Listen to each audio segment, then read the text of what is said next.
this we still have one apology left, but we're gonna slightly segue into it. So a lot of people out there, they started off this season choosing Bill Belichick and the Patriots organization over Tom Brady. Yo, let Tom Brady go. Bill Belichick is good enough genius. And we got Cam. Let's go. I like many, football fans out there. You want to see Cam succeed. Now, the last 2 games, he has been playing poo, cheese, ass. But consider this. This may matter. This may not. But it definitely leads to good conversation. Remember, Cam Newton did not play week 3 because of coronavirus symptoms, or he tested positive. In 3 games, pre-COVID, in 3 games, Cam Newton had 6 touchdowns and only 2 interceptions. So far, since he's come back, post-COVID symptoms, post-having or testing positive for COVID, Cam Newton now has 2 games under his belt with 1 touchdown and 5 interceptions. Now, if you look at the film, there's Cam Newton ain't been playing good at all. He has not been playing good these past 2 games since he's come back from the week where he had to sit out because of COVID. I don't know if that has anything to do with his play, but this past week when they played against the 49ers, you can say Cam Newton got benched, or you can say the game, it was no reason for him to even be playing anymore because the New England Patriots knew they were not going to win that game. Definitely the second when Bill Belichick came out and said, absolutely, he's our starter going forward. So that's true, but you can't underestimate how Bill Belichick. Bro, as soon as Jerry Stidham got in there, he threw 2 picks. He is some fucking shit. Nah, I ain't finna just, bro. No, you don't have nobody else to turn to. We got to ride it down. But here's another point. Though Cam, I don't feel like people should look at the Patriots' woes as a Cam Newton issue. Not at all. It's an organizational issue. I do not think in any way, shape, or form that is fair. The GM don't have players, Christian. What you frowning up your face for, bro? They don't have wait. I gotta know now. I'm sick of this fool, man. I'm on his head, man. Hold on. I'm just going to reiterate it for the people out there listening. First 3 games, pre-COVID, 6 touchdowns, 2 interceptions. 4 of those are rushing touchdowns. Post-COVID, 1 touchdown and 5 interceptions. But however, if you're watching the games, the New England Patriots defense ain't all that fire either. They were giving up 14 points a game last season, and they was the number 1 ranked defense. And currently now in week 7, week 6, they are ranked the 9th defense, and they giving up 23 points. So, please, whatever you do not cast all of this on Cam Newton. You just said the defense ain't all that, and they're a top 10 defense. And they're the 9th. Yeah, they I'm nice. telling you, they went from 1 to 9. That's what I'm telling you. The defense. Still take it. You got an excellent game manager on the other side, though. You got Tom Brady game managing and making it more easier. Last year, the defense carried them, right? Okay, they're not. They were a historic defense last year. They're not that this year. Okay, got it. But games they lost. Let's go back real quick. Games they lost. They lost to the Chiefs, right? Where Patrick Mahomes played one of his worst games. Okay, Cam Newton didn't play that game. Cam Newton didn't play that game, right? Offense lost that game. They lost to the Broncos. The Broncos kicked 6 field goals. That was sad. No touchdowns. 6 field goals. I think they picked off your boy twice too, Drew Lock, and they couldn't win that game.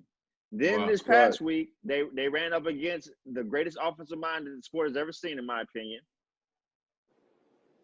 Kyle Shanahan, guess what Kyle Shanahan's average against Bill Belichick? Bro, you gotta stop saying stuff. I'm just saying. So they ran against that. That's fine. We haven't won a championship, Christian. How was okay? But that prolific offense. He done fucked away some, too. Yeah, he's gotten there though. He's gotten there. So prolific, you don't. You too prolific to run the ball and run the clock out. Anyway, don't bait me. You know what you let's did. go. We'll have that conversation another time. All I gotta say is that defense needs to play some time though. Okay, here we go. But the reason I rolled or I made that face when I was talking about organizational issues, right? Yes, they don't have as much talent on the field as you would like to see. Now, they had a lot of people opt out for COVID, right? They did. They had like one of the more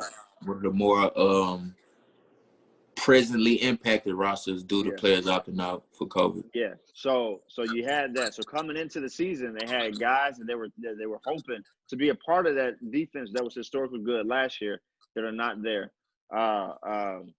Number one, the middle linebacker, which I forgot his name. Dante Hightower. Hightower, yeah.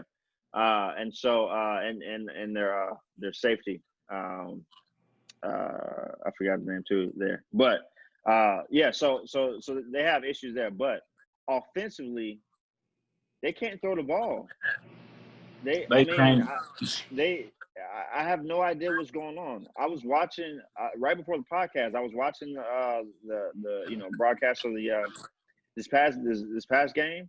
It's like he could only make curls. It's like those the only. I have no idea what's going on with Cam Newton's throwing motion. It looks different. It looks different. It does. It looks like it's like a hitch in it, like the shoulder could be potentially. Yeah. It's like something is wrong there.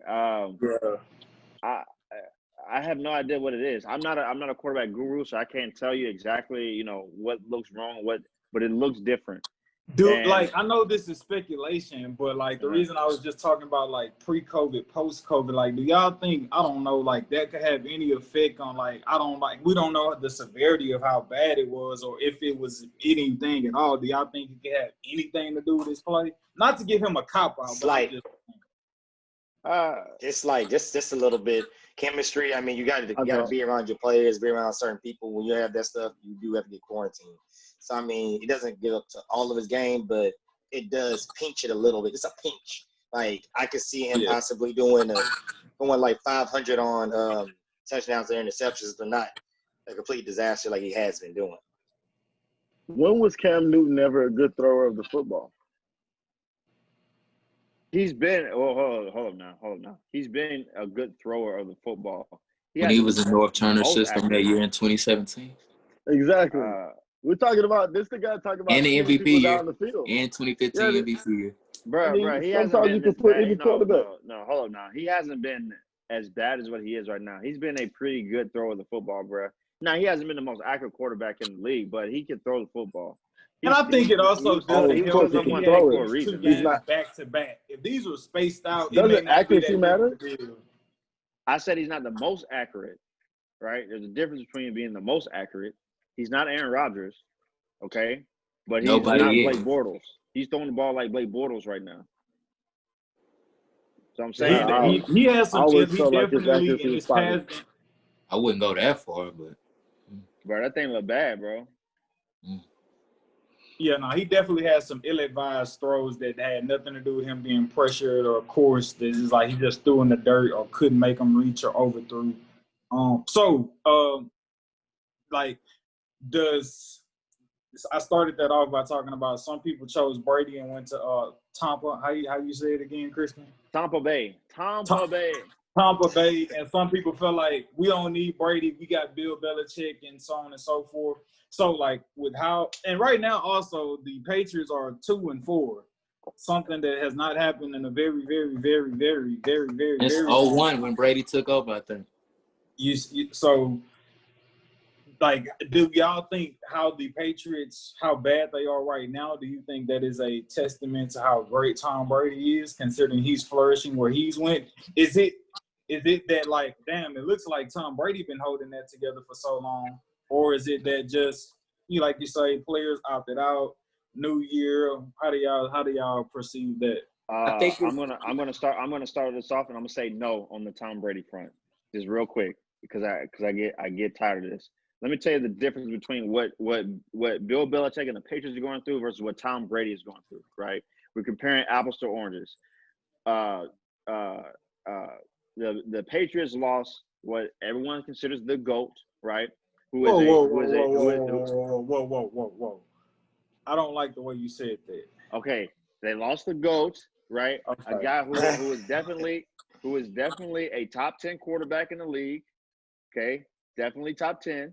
Right? Wait. I'm sorry I keep interrupting you, but these questions are important. So you gave him top 10. Is or is he not a tier 1 quarterback in your list? He's top 10. Oh my God, bro. No, bro. I already said he's not a tier 1 guy anymore. Is Joe Burrow better than Tom Brady right now? Don't you say that, Kristen. I don't. We are in it early tonight. Say it. Say it.